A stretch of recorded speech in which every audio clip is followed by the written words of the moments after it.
हम सबको लगता है कि हम आज़ाद हैं। हम अपनी मर्जी से फैसला करते हैं कि हमें क्या खाना है, कौन सा फ़ोन इस्तेमाल करना है, कौन सी गाड़ी चलानी है और किस बैंक में पैसा रखना है। हमें लगता है कि मार्केट में मुकाबला है, पेप्सी बमुकाबला कोका कोला, एप्पल बमुकाबला माइक्रोसॉफ्ट, CNN बमुकाबला फॉक्स न्यूज़। लेकिन क्या हो अगर मैं आपको बताऊं कि ये इंतखाब सिर्फ एक धोखा है, ये मुकाबला, ये जंग सब ड्रामा है। क्योंकि जब आप पर्दे के पीछे देखते हैं तो आपको पता चलता है कि इन तमाम हरीफ कंपनियों का मालिक दरअसल एक ही है।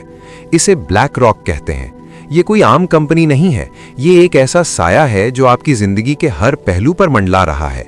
आपके घर की छत से लेकर आपकी जेब में पड़े फोन तक और आपकी पेंशन के पैसों से लेकर जंगों में इस्तेमाल होने वाले हथियारों तक ब्लैक रॉक हर जगह मौजूद है।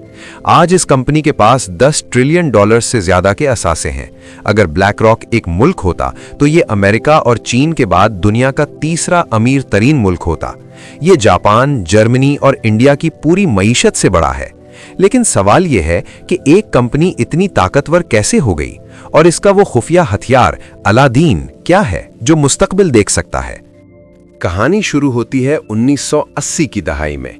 एक शख्स जिसका नाम लैरी फिंक था, वो वॉल स्ट्रीट का एक ज़हीन नौजवान था जिसने अपने बैंक फर्स्ट बॉस्टन के लिए करोड़ों डॉलर कमाए।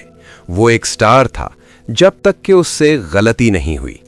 1986 में लैरी फिंक की एक गलत पेशीनगोई की वजह से बैंक को $100 मिलियन का नुकसान हुआ। इस एक गलती ने उसे हीरो से जीरो बना दिया। उसे कंपनी से निकाल दिया गया। लेकिन इस शिकस्त ने लैरी को एक सबक सिखाया। उसने सोचा कि अगर कोई ऐसा तरीका हो जिससे हम रिस्क को पहले से भांप सकें तो हम मार्केट के बादशाह बन सकते हैं। इसी सोच के साथ 1988 में उसने एक छोटी सी कंपनी बनाई जिसका नाम ब्लैक रॉक रखा गया। शुरू में यह सिर्फ एक छोटी सी फर्म थी जो बॉन्ड्स में डील करती थी, लेकिन लैरी की नजरें बड़ी गेम पर थीं। फिर आया साल 2008, वो साल जब दुनिया का मालियाती निजाम जमीन बोस हो गया। बड़े बड़े बैंक जैसे लेमन ब्रदर्स डूब रहे थे। वॉल स्ट्रीट पर आग लगी हुई थी। अमरीकी हुकूमत परेशान थी कि इस तबाही को कैसे रोका जाए। और तब उनका फोन बजा। हुकूमत ने मदद के लिए किसे बुलाया? लैरी फिंक को। अमरीकी हुकूमत ने ब्लैक रॉक को ठेका दिया कि वो डूबते हुए बैंकों के असासों को संभाले। ये वो लम्हा था जब ब्लैक रॉक सिर्फ एक कंपनी नहीं रही बल्कि हुकूमत का पार्टनर बन गई। जब पूरी दुनिया कंगाल हो रही थी, ब्लैक रॉक को अरबों डॉलर्स के ठेके मिल रहे थे। 2008 के बहरान ने उन्हें वो ताकत दी जिसका मुकाबला आज कोई नहीं कर सकता। लेकिन ब्लैक रॉक की कामयाबी का राज सिर्फ लैरी फिंक की जहानत नहीं है। उनका असल हथियार एक कंप्यूटर सिस्टम है, या यूं कहें कि एक सुपर कंप्यूटर है। इसका नाम है अलादीन। ये अलादीन चिराग वाला जिन नहीं है, ये मुखफ़्फ़फ है asset, liability, debt and derivative investment network का। ये सिस्टम वॉशिंगटन की रियासत में हजारों सर्वर्स पर चलता है। इसका काम क्या है?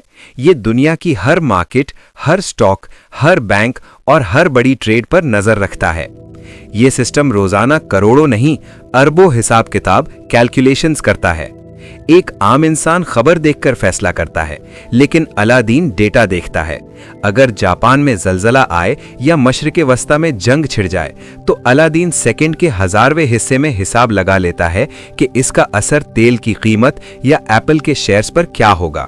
ये सिस्टम इतना ताकतवर है कि आज दुनिया के बड़े बड़े बैंक्स, इंश्योरेंस कंपनियां और यहां तक कि अमरीकी फेडरल रिजर्व भी अपने फैसले करने के लिए अलादीन का इस्तेमाल करते हैं।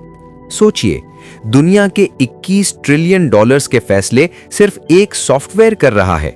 अगर कल को अलादीन में कोई खराबी आ जाए या इसे हैक कर लिया जाए तो पूरी दुनिया की मईशत मिनटों में तबाह हो सकती है।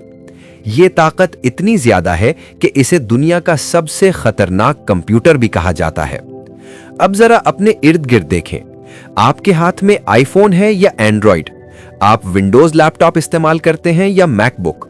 जब आप इन कंपनियों के शेयर होल्डर्स यानी शेयर होल्डर्स की लिस्ट निकालेंगे तो आपको टॉप पर 2 नाम नजर आएंगे, ब्लैक रॉक और वैनगार्ड। दिलचस्प बात यह है कि वैनगार्ड का बड़ा हिस्सा भी ब्लैक रॉक के पास है और ब्लैक रॉक का हिस्सा वैनगार्ड के पास। ये दोनों मिलकर एक इजारादारी बनाते हैं। बात यहां खत्म नहीं होती। लॉकहीड मार्टिन, रेथियन, बोइंग, वो कंपनियां जो जंगी तैयारे और मिसाइल बनाती हैं, इनके सबसे बड़े इन्वेस्टर भी यही हैं। यानी जब दुनिया में जंग होती है तो आम इंसान मरता है, हुकूमतें कर्जा लेती हैं, लेकिन हथियार बनाने वाली कंपनियों के शेयर्स ऊपर जाते हैं और ब्लैक रॉक मुनाफा कमाता है। जंग इनके लिए सिर्फ एक बिजनेस है। शायद आप सोच रहे हों कि मुझे स्टॉक मार्केट से क्या लेना देना। तो अब बात करते हैं उस चीज की जो आपको बराह रास्त मुतासिर करती है, आपका घर। पिछले कुछ सालों में आपने देखा होगा कि दुनिया भर में घरों की कीमतें आसमान को छू रही हैं। एक आम आदमी के लिए घर खरीदना नामुमकिन होता जा रहा है। क्यों? क्योंकि अब आपका मुकाबला किसी दूसरे आम खरीदार से नहीं, बल्कि ब्लैक रॉक जैसी $1 ट्रिलियन कंपनियों से है। ये कंपनियां अमेरिका और यूरोप में पूरे के पूरे महल्ले खरीद रही हैं। ये मुंह मांगी कीमत देते हैं, घर अपने नाम करते हैं और फिर उसे किराए पर चढ़ा देते हैं। इनका मकसद बहुत वाज़ेह नजर आता है। एक ऐसी दुनिया जहां आम इंसान किसी चीज का मालिक ना हो, वो सारी जिंदगी किरायादार रहे। लैरी फिंक और वर्ल्ड इकोनॉमिक फोरम का ये विजन के you will own nothing and you will be happy, यानी तुम किसी चीज के मालिक नहीं होगे और तुम खुश रहोगे, अब एक हकीकत बनता जा रहा है। जब तक हम इन सिस्टम्स को नहीं समझेंगे, हम सिर्फ कठपुतलियां बने रहेंगे। आपका पैसा आपकी ताकत है। अगली बार जब आप इन्वेस्ट करें या कोई प्रोडक्ट खरीदें तो सोचिएगा जरूर कि इसका फायदा किसे हो रहा है। अगर आपको आज की वीडियो से कुछ नया सीखने को मिला तो इस वीडियो को शेयर करें ताकि बाकी लोग भी इस हकीकत को जान सकें। कमेंट्स में बताएं कि आपका इस कॉर्पोरेट दुनिया के बारे में क्या ख्याल है। मिलते हैं अगली वीडियो में एक नए राज के साथ। अल्लाह हाफिज।